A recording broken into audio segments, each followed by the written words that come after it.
Hey y'all, what's up? I'm doing a review of Greenleaf, Season 3, Episode 3 and 4. My name is Tom Mizzle, watch my channel, Mizzle 14, and let's just jump right into it. So it started off, and Lady May, Sophia, and Grace was eating breakfast. Lady May and Grace is not talking to each other. So, Sophia was like, sitting there talking to her grandma and see what's everything going, how's things, and trying to make small chat with her. So Sophia left, and sorry, Lady May decided to say, you know what, we're gonna have breakfast, dinner together later on. And Sophia said, I'm like really like that. So then Lady May get this messenger package to her, and she looked at it, and it was basically divorce papers. Bishop sent her divorce papers. Now I was like, well, hold up, because I remember last episode, Lady May, she said, you know what, after everything is said and done with the taxes and stuff, I'm divorcing your ass. So she was trying to divorce him. But I guess he beat her to the punch by some divorce papers.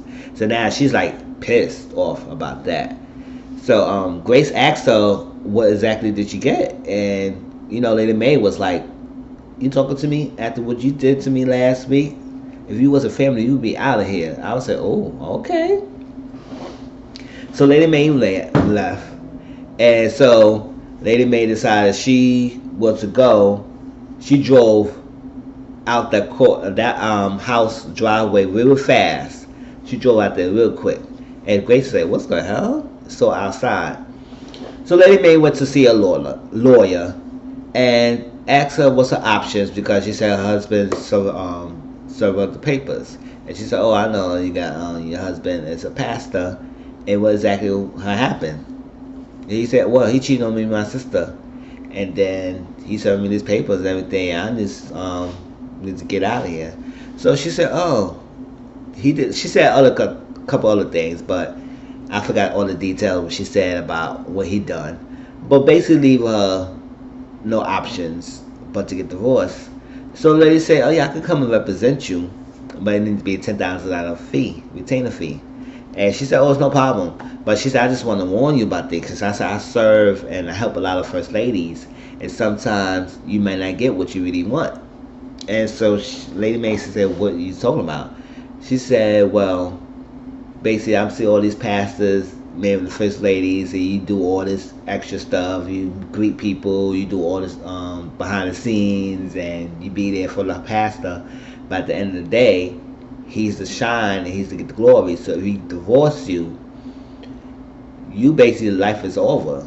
It's like you will be left with nothing. You be the second thought. You will be not noticed anymore. So when the pastor divorces you, the late first lady, you be leave penniless of nothing. And that's how I usually, it's just like what Giselle married the first lady. Giselle married that pastor from Potomac, and she was the first lady, and he was doing his dirt. He messed up and everything, just left her with nothing. Basically with the support of the money and stuff like that. But it just basically she was left out with anything to start over herself. So this is what Lady May thinks. So Lady was telling her, like, yo, once he divorce you, you'll be out there. You be nothing. So I just want to warn you when you go to this thing. So that got Lady May thinking. So she was like, you know what? I'm going to go. I need to go get some drink and stuff like that. Oh, sorry. Get some drink. So she went to a bar and lounge. And she went to get an ordered hard drink. Told the bartender how to make it. I said, oh, you know how to make your own drink. I said, oh, yeah, girl. So I sat down. She was drinking up the storm, like throwing no drinks back. And he kept serving her. She later on went to eat. But before she did that, she asked two ladies who was sitting next to her, do you want to have a drink with me? And it's my treat. The lady said, oh, hell yeah. She was no $10 free drink. So Lady May was telling the story about what's going on, how her friend, Maxie Patterson. And I said, oh, you know Maxie Patterson? Yeah, she said, we was cool, we was good friends, and we decided to apply for school together. They all both applied to the divinity school, and they both got accepted, and they was going to go together. And I guess when they got to the place to travel to the school, Lady May said no, she was going. And she said, oh, what happened? And they said, She fell in love. And I was like, and it's crazy to say, oh, I would say that once you give your life to the man, and then all of a sudden, he just turns the paper and just take everything away from you. And I said, oh, that is true. When sometimes women does give devote themselves to a man so much, they lose themselves. They lose their dreams. They give up their dreams for the man. And then when after years turn by and stuff like that, he started losing interest with you, or started stepping out in the marriage, so like that, and then you feeling for hurt because you don't have anything. All your ties and things towards this man, and now he's stepping out. Y'all about to get divorced and everything, and then he will leave with everything, and you will leave with nothing. So basically, she's got feeling like she gonna be left to the dirt after the lawyer told her. So she was drinking everything, drinking up the back. Told the guy, asked the guy, the bartender, and said, "This is that hotel that's next to here, on the motel over there. Is it clean? Cause I said I can't go home. I can't drive when I'm drinking. I'm drinking too much. I cannot drive, but I don't want to do no bugs." So like that. He said, "Oh, it's not what you used to, first lady, but it's very clean." So she said, "Cool." So she got up. She went to the motel, stumbling and everything. She very clearly drunk. Took her clothes. She just went to sleep in the bed and everything. And before she did that, she called Sophia at the house because like she supposed to meet with dinner with Sophia, but told Sophia that she apologized, that she didn't make it, and she would make up to her, and that was that. So I said, "Oh, okay, Lady May." So after that little night drink, she slept through her drunkenness. She got up the next day. She went to the office, and she asked her assistant, which is Bishop's assistant, to freaking book her a flight and have it returned the same day. And she said, "Where you going to?" "Atlanta." I said, "Oh." She said she got to meet an old friend. So I said, "Oh, okay." She went to go to Atlanta to meet an old friend. Now, she went on the flight, went to Atlanta, and that's where she met her friend, Maxie Patterson. So Maxie Patterson was waiting for her, so happy to see her. They was hugging. And she said, "Oh, sit down before you fall. Take off your shoes." And that's reminisce like we used to do in the past. And Lady May said, "Oh, okay." Everything. So, but she said, "Okay, why you here?" And she said, "I came to tell you that you were right. That Patterson said, "Oh, okay." And she said, James divorcing me. And Maxie Patterson said, "Oh, okay." And everything. And she said, "So what you want?" And it's like that. She said, "I should have just listened and just followed my dream and did what I did before. But I was just so in love and everything." And Maxie Patterson said, "Yeah, I understand. You just made that decision. But I tell you, if no other man did the divinity itself, that will do you no wrong." So she said, "I understand that. So what I want to do is that I want to go back to school. I want to get my degree, and I'm going to open my own church." Maxie Patterson said, "So why you want to go do that?" She said, "What you mean?" She said, "You already have a church." She said, "What church?" "Calvary, honey." So like that. She said, "I've been to a lot of things. I've seen a lot of pastors and all that stuff like that. And then you the first lady, yeah, cool and everything, and then everything is going messed up in the toy room, y'all get separated and stuff. He could go do his thing. He be eating and all that stuff. But he stepped out. He messed up. So you could do is he could go out and get something else, and you could just take the Calvary, take over Calvary. It could be yours, and he could go find something else because when he got divorced, he has the money to open him a church. It won't be nothing for him. He could just do." You could take what's there and you could give that stipulation that this could be your church. Instead of going through all the extra stuff, open a new church, you could take Calvary. So I said, "Oh," so I got Lady May's head, wheels turning her head. So she was thinking about that. So I said, "Oh, okay." So Lady May came back and it was like the round table event. And she was looking at everything, said everything's okay. And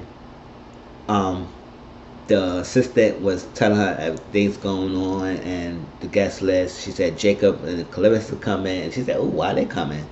And he said Bishop invited them to come and all that stuff because I guess he wanted to be good graces with Clara. So it was like bringing Clara like Jacob. So I said, okay, bring him for a strategic move, and also,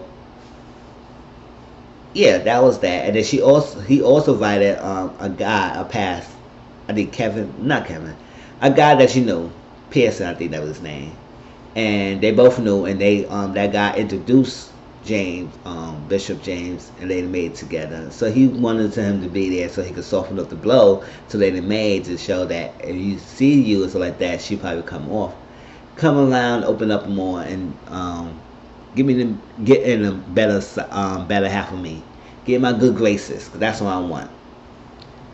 So I would say let's push forward with that. So um, Bishop was giving a speech and everything, and Lady Mae was there, and she was telling the Bishop, she said, "Don't get any ideas, 'cause I see what you're trying to do. But you know what? I am. It's done with us. It's over. Don't keep working on it. It's over with us, and that's it."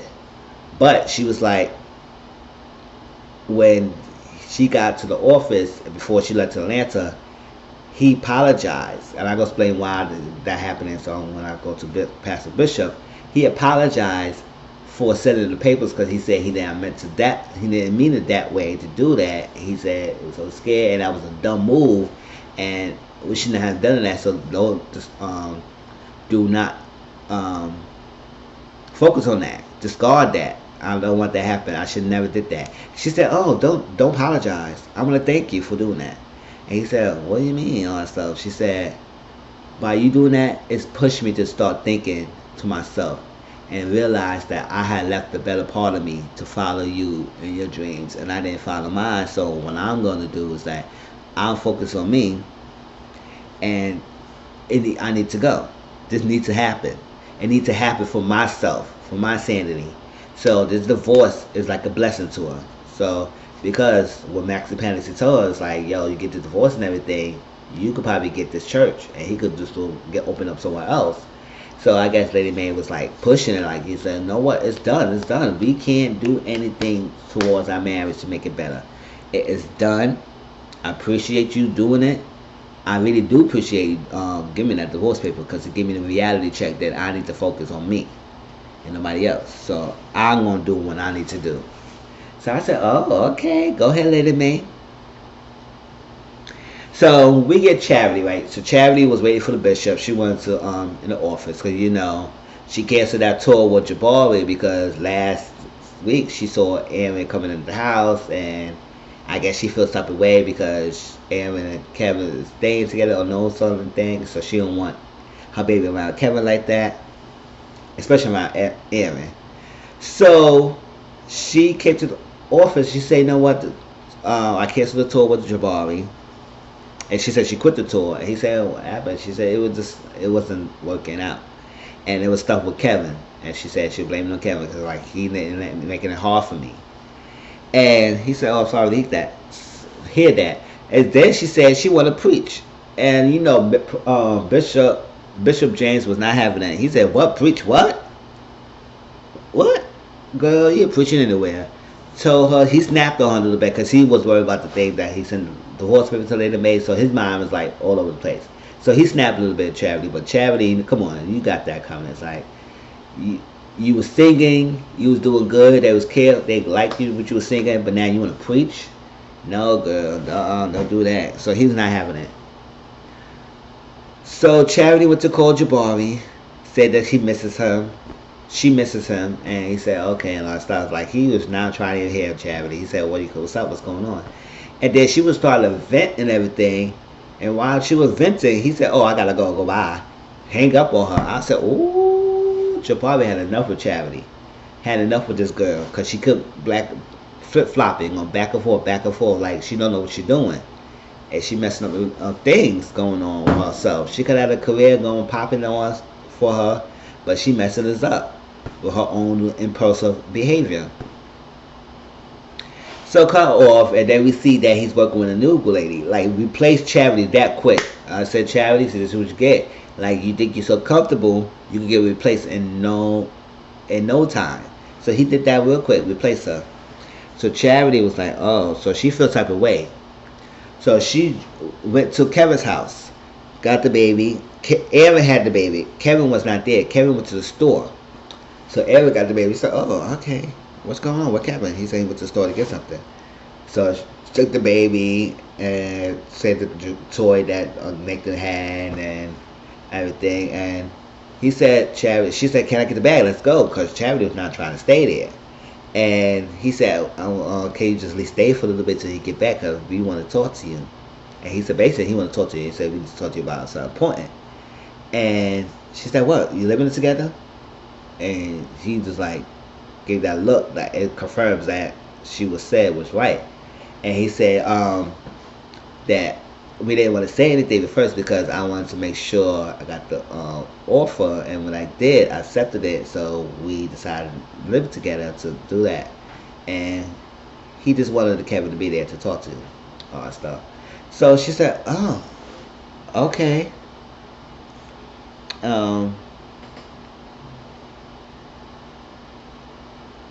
Wait, tell me talk to the chairman. Okay, yeah. So she kind of felt bothered about what happened. It's like moving, like she's like bothered about them moving in together because she really feels type of way about Aaron being there with Kevin, all that stuff, and she feels type of way about leaving her baby Nathan with Kevin because she just feared that he would leave out again like that. So she was bothered, so bothered that she took baby Nathan, drove her ass 7 hours to go see Jabari and what he's doing, all that stuff. I said 7 hours? Really? Really? 7 hours? Like, Charity, you doing way too much. The baby's crying. She said, oh, it's all right, baby. No, it's okay, okay. It's baby. I was like, oh, boy. So she went to the concert, she went to the thing, and saw the girl singing. She had a beautiful voice. Jabari was right there. And Jabari saw Charity, and she was walking in, and Charity seen what's going on. It was like, oh, shit. So he said, what you doing here? She said, I just came on tour. Like, what's going on? So let's continue on. Let's do what you got to do. I'm here. Let's do it. He said, it doesn't work that way. It's like that. I have a contract with this new lady, and she will be doing it. And she said, so I'm not on the tour anymore? He said, no. I don't know what you do. She said, I thought you loved me. He said, I did. She said, did? He said, no, I do. It's just like, it was so much going on, so I can't do this. So he basically broke up with her. Broke up with Charity, and her ass was hurt as fuck. And now when she was driving there, all that stuff, Kevin called Charity, and she said she was on tour and everything. Now Kevin is upset because he took the baby and went to tour, and he wanted to call the cops because got the baby across the country with the states and stuff like that. He don't want that happening. So Aaron advised him not to do it. It's like, listen, it would be crazy to call the cops because it would make things worse. So just hold it out for a little bit. And Kevin walked out. So I guess he started as much as he can, but Kevin gonna snap. But I say, yeah, I understand. You can't be taking the baby on the whim because you and your feelings, Charity, driving the baby all around and go to your man and stuff like that. Now you feel hurt. Now you keep the baby hostage away from Kevin because your impulsiveness. It's like, come on, Charity. That's like, I can't deal with this lady. She do way too much. So later on, Charity was by the pool, laying there, and Kevin went to the round table party, and he was looking for Charity. And Grace said she's not there, so Grace called Charity. Charity picked up. They talked a little bit, and she said, "Oh, I'm good. I'm taking care of my business and all that stuff. I was on tour." He said, "Well, Kevin's already called Jabari and said that Charity's not on tour with them." So she said, "Well, Kevin already called Jabari and said that he's not on tour with them." She said, "Well, everything didn't work out fine. Work out." So she said, "Where are you?" So, "Are you by a pool?" So took Kevin. Kevin took the phone. It was on Charity a little bit, and she hanged up on him. And she said, "Listen, all that stuff." She said, "You had your moment." It's like that. But let her have us. She said, let's give it a couple of days. And he said, not a couple of days, it's been a week, all that stuff like that. So she just took the baby and just went out for the week. I said, you can't do that like that. I understand, yes, Kevin left you with the baby for 3 months or whatever, a month, and now he want to come back and claim fatherhood, but he's still the father. and whatever it is. I think your problem is that you just so selfish, and you don't want your things your way. And since you can't have things your way, you start acting up, acting up, and being funny. I said,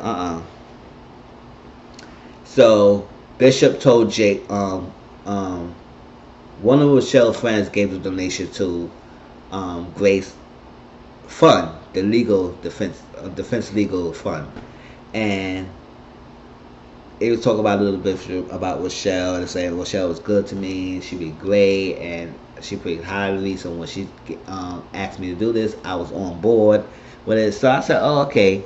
But Grace is still kind of side-eyeing Rochelle, trying to get much more she could get. What information can she get? So after the lady left, Bishop went to talk to Grace, and that's what Bishop revealed that he sent Lady Mae the divorce papers. I said, "Oh snap!" I mean, it cut off, but I guess alluded that he's told her the truth, and I was like, "Oh."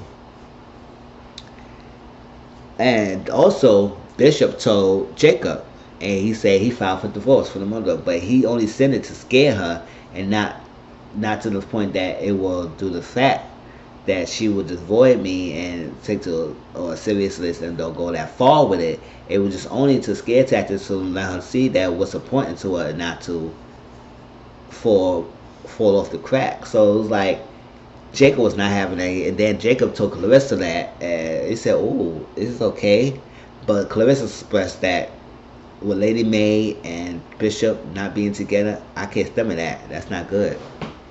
So I was like, okay.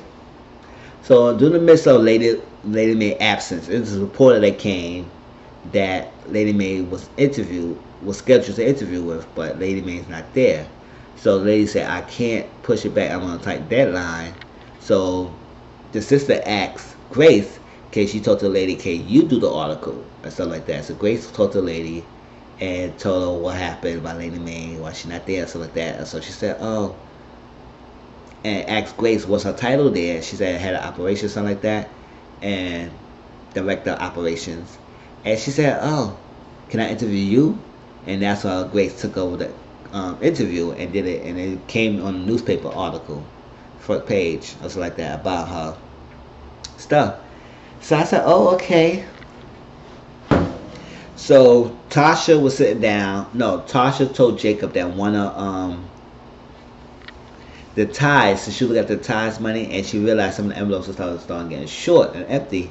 So somebody is stealing money, and I'm not sure it's true, but I just want to make sure. So it looked like somebody taking money. So he said he got the list. Can I get the list of all the usher that had took care of the bucket this past couple past services? And she said, "Cool." And they was look at the name. He said, "Tell all that people to come to my office, but don't alarm them. Just tell them that I just want to thank them." Now we all know Zorro was the one that was taking the money. Now when he talked to them, it's kind of like it was up there, and he was couldn't look at his daughter, and it looked like his daughter was like guilty about it. So before that, Jacob told Clarissa that Tasha noticed that money's missing, and Jacob don't think about it was his daughter because he saw it. He said, he saw the record, and he said, I think Zora's stealing. She said, "Oh no." Clarissa said Zora's a trouble trap, but she would not steal or take tides and stuff like that. I said, you'd be surprised she was doing it. So Jacob took the thing in office and talked to them, and it was the amen, and so Zora, they want to say amen and stuff like that. So she went back home, locked herself in the room. Kevin came home and said, "Where's Clarissa at?" "No, where's Zora at?" She said, "In the room." Walker said, knock on the door. "Zora, open the door." Zora opened the door. She said, "What's going on?" He bombed in the room, was taking out thick stuff, trying to search through everything about the money.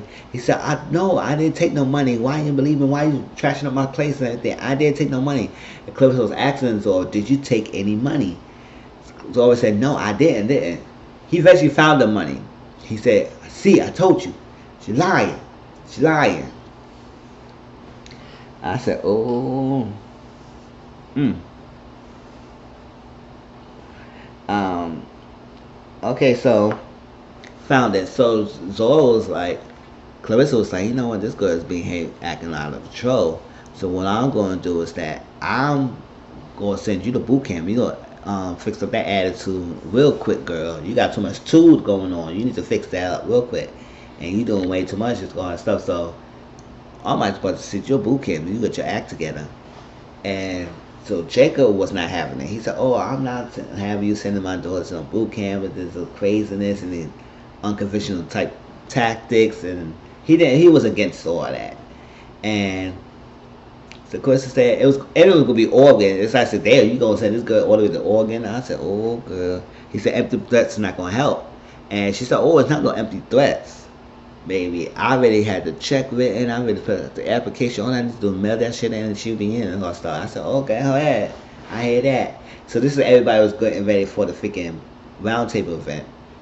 Clarissa, Jacob, the family was going. Grace, and Darius and Sophia was going to that. You know, Grace is still trying to get Darius to come to church. So he always tell you some answers that he not doing it. But she did ask Darius, can you look up some information on Rochelle? Because I have a feeling that she's doing up to no good.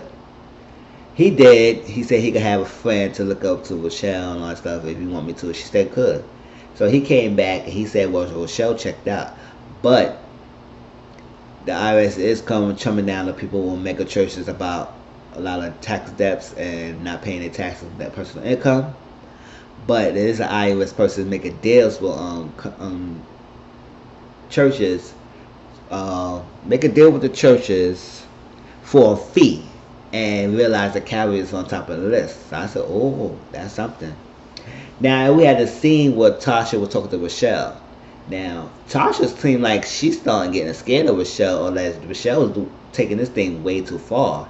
So she said, I just worry about your soul. She said, my soul, what's going on? We got this, all that stuff.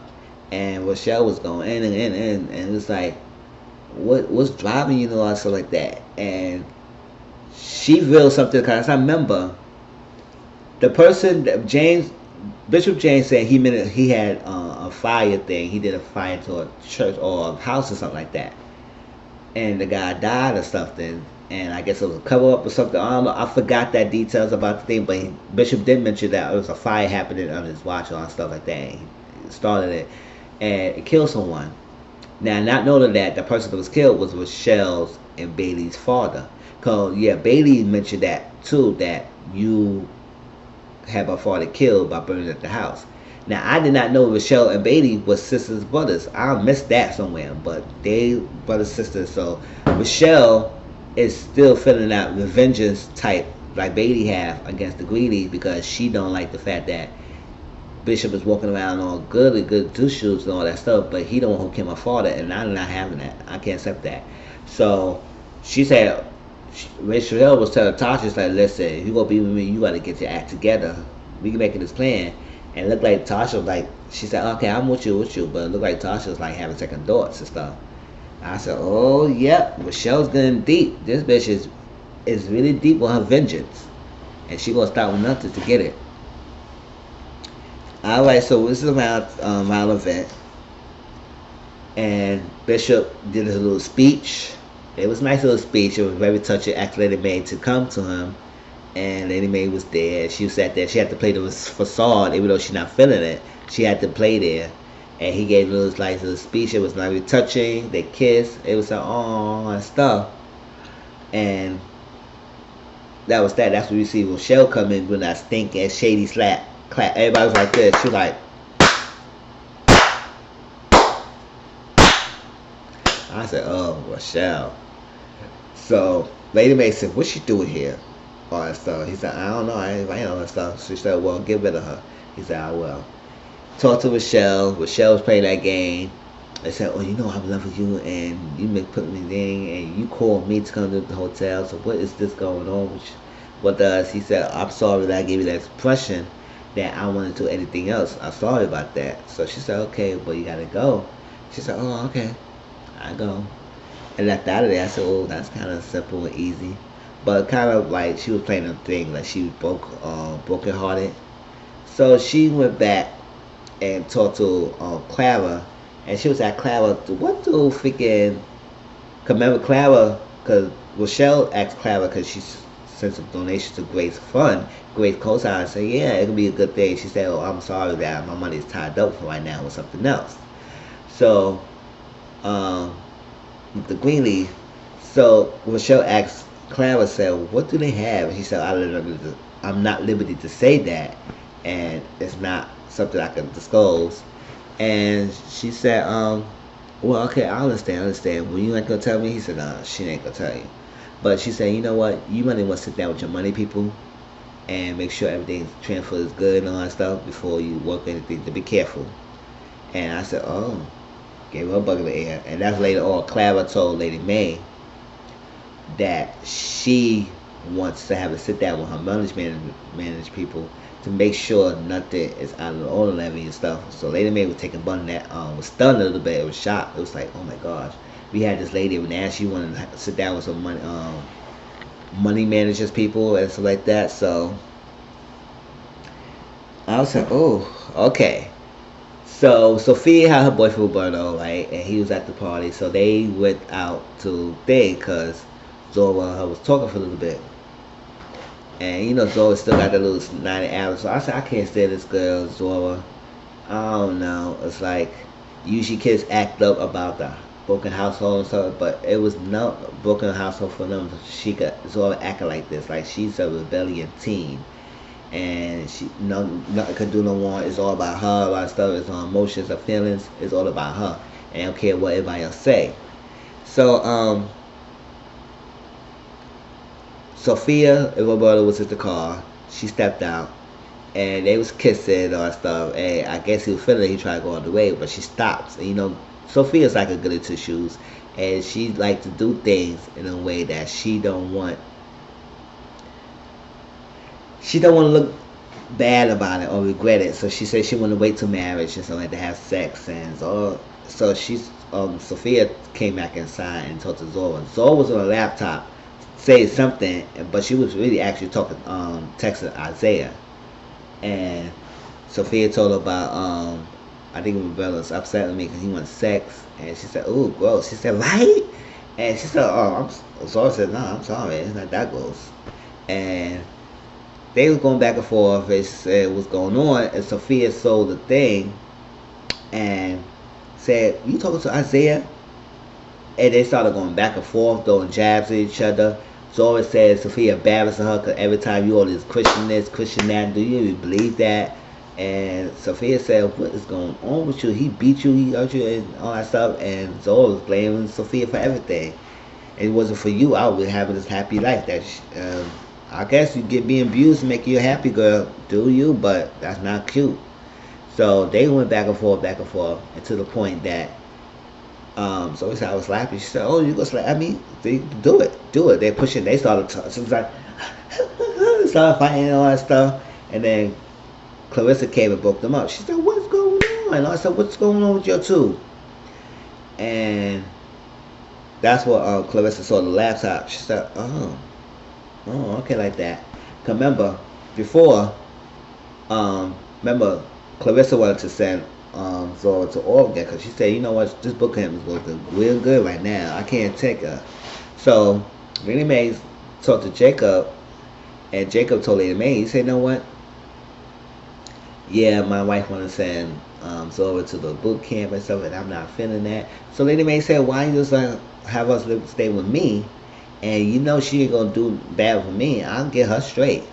And she said, "Well, that's not a bad idea." Jacob told Clarissa, and Clarissa was like against it. She said, "It's our child. What you trying to do? Like, we can't. No, I'm not doing that." And then later on, after the fight ended, she said it was Isaiah, because through the messages to Isaiah, she said when she turned 18, she leaving out of there. And Clarissa said, "Oh, no, you're not," all that stuff. She said, "Well, when I'm turning 18, I can do whatever I want." I said, "You could be a grown little girl." Val Clarissa said, "Okay, when you turn 18, your bags will be packed right by the door. All right, you want to be grown? Go out there. Go out there. Sometimes you got to give your kids touch of love, because sometimes they could drive you crazy." And so later on, they eventually follow Lady May did what Lady May asked. So they took Zora to Lady May's house, and I guess she would get them get Zora together. But last thing, Connie was talking to Grace about why Kevin's not there, and she looked forward to Kevin. He said Kevin's not there because he's doing some things, and I said I missed him in the church last week. He was there. She said yeah, and then it talked about the whole little thing about Kevin being gay and stuff like that, and working with coalition and tear down that kind of thing of having gay people not coming to services when they're supposed to be there to get the same kind of faith and spirituality like everybody else. So kind of respect that, and she said, "Oh, you be great, you good." So later on, there was an article about IRS and tax problems and James Bishop problem with the church, and Connie asked, "You know what? I'm not the stupid reading the board and stuff like that," and they just discuss. It's like they ain't gonna do their other issues, and was pushing up the serve. They can't be functioning. We need somebody else. So why can't you step up and be a pastor? Grace. And Grace was looking and said, "Oh." I said, "All right, good." And I said, "But that's how it ended." But it was a good 2 episodes, y'all. Like I said with GreenLeaf, about every 2 episodes I do a review to make it all in one. So, and connect the stories. So hope you like the video. Please like, comment, subscribe to my channel. Also share my videos and get my subscribe count up. Talk to y'all later. Peace.